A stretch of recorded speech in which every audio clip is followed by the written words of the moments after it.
I didn't hear. Your Excellencies, Foreign Ministers, GCC countries, Secretary General of the GCC, I would like at the outset to welcome His Excellency Mr. Antony Blinken, U.S. Secretary of State, for his participation in this joint meeting between the GCC and we look forward to finding and to coordinate between us, especially in light of what the region is witnessing in terms of conflicts and responsibility to achieve peace and security at the regional level and to coordinate at all levels. حول القضايا السياسية والإقليمية ذات الاهتمام المشترك. So it's very important for us to coordinate based on our joint strategic relationship. And I should also refer to the agenda for cooperation and development and President Biden's participation in July 2020 and the historic strategic partnership that it established based on the achievements of previous summits to enhance cooperation and coordination between us at all levels, and also at the ministerial level, which was evident in the last joint ministerial meeting between the GCC and US, which was held in New York on September 18, 2023, on the margins of the General Assembly meetings, and which also stressed the importance of continued work. Respected attendees, the latest developments and military escalation in the Middle East is extremely grave and dangerous to international peace and security, and that means we have to all work together and with concerted efforts to achieve peace and exercise self-control and to prevent war in the region. Foremost among these challenges in the Middle East is the failure of the international community to find a solution to the Palestine problem, which continues to see the bloodshed of innocent women, children, and elderly as a result of the Israeli aggression on Gaza.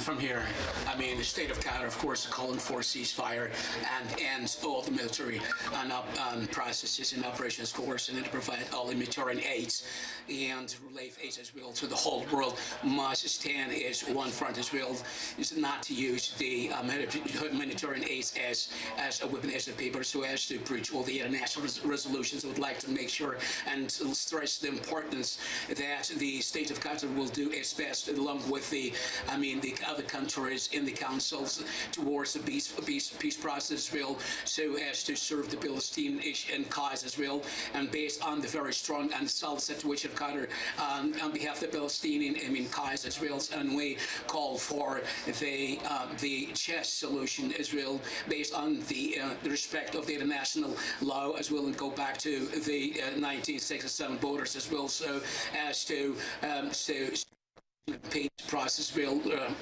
regionally and globally. Distinguished guests, and I would like to stress the importance of cooperation between all the GCC countries and the United States of America, so as to work all together so as to reach what might provide peace and stability for the region and the whole world, and supporting all diplomatic efforts as well. To stop in region conflicts as well. So the conclusion of this important speech as well, I wish you all the best and for our people, for more growth, welfare, and stability and peace. And God's peace and mercy upon all of you. And now I give the speech to His Excellency Antony Blinken, the State Department Secretary of the United States. شكرا جزيلا.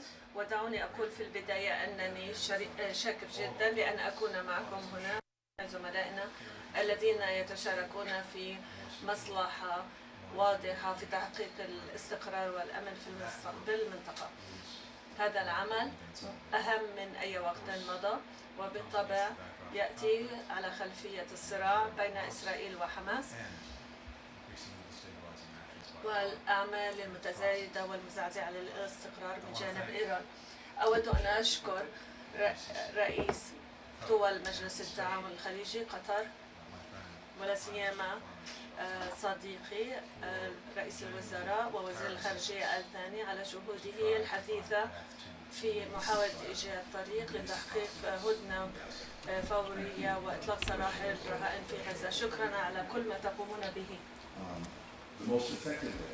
الطريقة الأكثر فعالية لمعالجة الوضع الإنساني في غزة ولتخفيف نات الأطفال والنساء والرجال وخلق فسحة لتحقيق حل دائم هو الوصول أو التوصل إلى هدنة وإطلاق سراح الرهائن، ولكننا لا ننتظر التوصل إلى هدنة لكي نلبي احتياجات الإنسانية للشعب في غزة. الرئيس بايدن أصر على إسرائيل أن تتخذ خطوات ملموسة قابلة للقياس معالجة الوضع الإنساني في غزة وتخفيف المعاناة الإنسانية هناك، ولا سيما خلال مكالمته الأخيرة مع رئيس الوزراء نتنياهو. رأينا كثير من التقدم على مدى الأسابيع بما في ذلك فتح المعابر لتوصيل المساعدات الإنسانية إلى غزة، وسيتم فتح المزيد على مدى الأسابيع القادمة، ولكن هذا ليس كافٍ. علينا أن نوصل المزيد من المساعدات إلى غزة وما حولها. علينا أن نفكر أيضا في حلول لفك الارتباط مع عاملي الإغاثة الإنسانية والعمل بصورة أكثر فعالية وبصورة أكثر آمنة. وفك الارتباط هو في صلب كل هذه الأمور. نحاول أيضا ليس على ما نقوم به ولكن أيضا على الآثار، وهذا سيكون محل تركيز محادثاتنا في الأيام القادمة عندما أسافر إلى الأردن وإسرائيل، وسألتقي بالمجموعات الإنسانية لكي أرى ما هي النواحي التي يمكن زيادة العمل عليها والتوصل إلى تقدم واضح وملموس وفوري. وحتى فيما نركز على هذه الاحتياجات نستمر بالعمل مع زملائنا في مجلس التعاون الخليجي لتحقيق سلام طويل المدى وإيجاد مسارات، ومع أيضا ضمان أمن إسرائيل وأمن المنطقة بشكل عام. اليوم هي فرصة أيضا لتعزيز الجهود لتحقيق مزيد من الاستقرار في المنطقة، صراع من التوسع، وهذا كان هو هدفنا منذ اليوم الأول من 7 أكتوبر، وأيضا نريد أن نحقق الأمن. This is the first meeting since Iran's unprecedented attack on Israel, the first direct attack from Iran to Israel, with more than 300 projectiles, including over 100 ballistic missiles. This attack highlights the acute and growing threat from Iran, but also the imperative that we work together on integrated defense. That's the focus of the meeting that's coming up in a few weeks with the U.S. GCC Working Group on Integrated Air and Missile Defense and Maritime Security. This brazen attack also underscores the risk of Iran obtaining a nuclear weapon and allowing us to continue to work together to make sure that that does not happen. Today we'll also discuss ways to preserve freedom of navigation in the Red Sea. With the attacks, not only undermine security, but they're undermining the lives and livelihoods of people throughout the region, including in Yemen, the very people they profess to want to represent.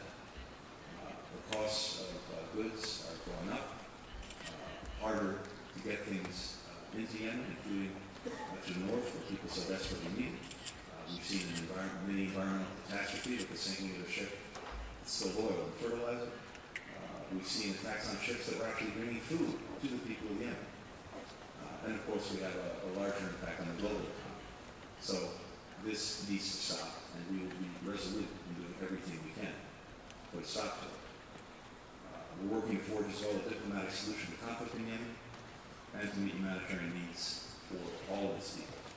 Here, I applaud the King of Saudi Arabia for the work that it's been doing so assiduously over the last couple of years to try to move in that direction. Finally, I would just say that I think one of the things that the last few months have brought into the sharpest possible relief is that there really are two paths forward for the region as a whole. One, ridden with division, with disruption, with violence, with permanent insecurity. The other, greater integration, greater security, greater peace. I think the meeting today shows that many more of us want to pursue that affirmative path. And I'm grateful to our colleagues from the BCC for working in partnership to advance in that direction.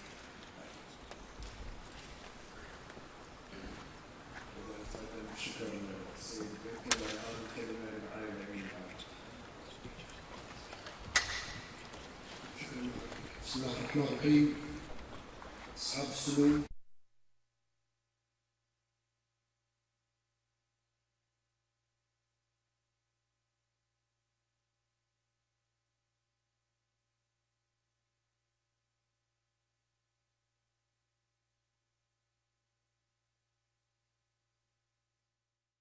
لمجلس التعاون لدول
جميع الأطراف المعنية بمناقشة كافة المواضيع المتعلقة بالقضية الفلسطينية والتوصل إلى حل يقوم على إنهاء الاحتلال الإسرائيلي وإقامة الدولة الفلسطينية المستقلة وعاصمتها القدس وفقا لقرارات الأمم المتحدة ذات الصلة ومبادرة السلام.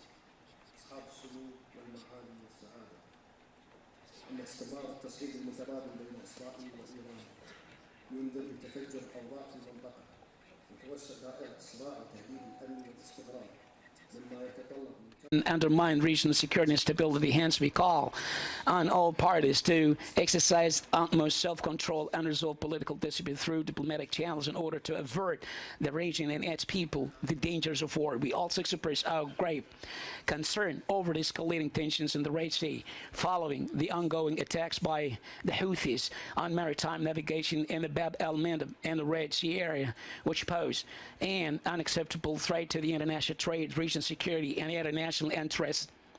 We underscore the UN Security Council Resolution 2722 of January 2024, which demands the Houthis to stop attacking the transiting vessels in the Red Sea. Your Highnesses and Excellencies, the GCC-US distinguished cooperation relations have produced several tangible achievements which constitute the cornerstone of these relations. In this context, I would like to commend the outcomes of the GCC-US strategic partnership as 5 joint summits were held over the past years, in addition to several ministerial meetings that provided clear guidelines on how to further move forward with our present partnership and developing it.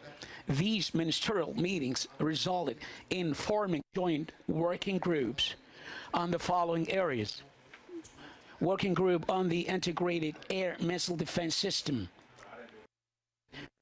working group on the maritime security, working group on cybersecurity, working group on military training, working group on special operations, working group on combating terrorism, working group on the special group for Iran, working group on trade and investment. All these working groups seek to strengthen our strategic partnership. Also, I would like to proudly point out to the advanced level of joint military cooperation and coordination as we are currently for holding the upcoming meetings of the working group on air and missile defense and the working group on maritime security next May. With a view, I would like to extend my appreciation to both parties for the tangible efforts actually for enhancing military cooperation, and also I would like also to thank both sides specialists for their ongoing efforts to hold the GCC-US trade investment dialogue scheduled for June 26, 2024 in the United States. I also welcome the invitation to the GCC-US business roundtable on June 27, 2024, organized by the American Chamber of Commerce in Washington on the sidelines of the 10th U.S. Investment Summit. My friend Tony Blinken, welcome Your Excellency once again to this meeting with your GCC friends. I strongly commend our distinguished partnership, which has always been seeking to strengthen the foundations of security, stability, prosperity, and common understanding. Wishing our meeting every success with this. I come to conclude with the speech. God's peace and mercy be upon all of you. The meeting agency, please now may you leave the room for a special and closed session. Excuse me. Thank you. How is it?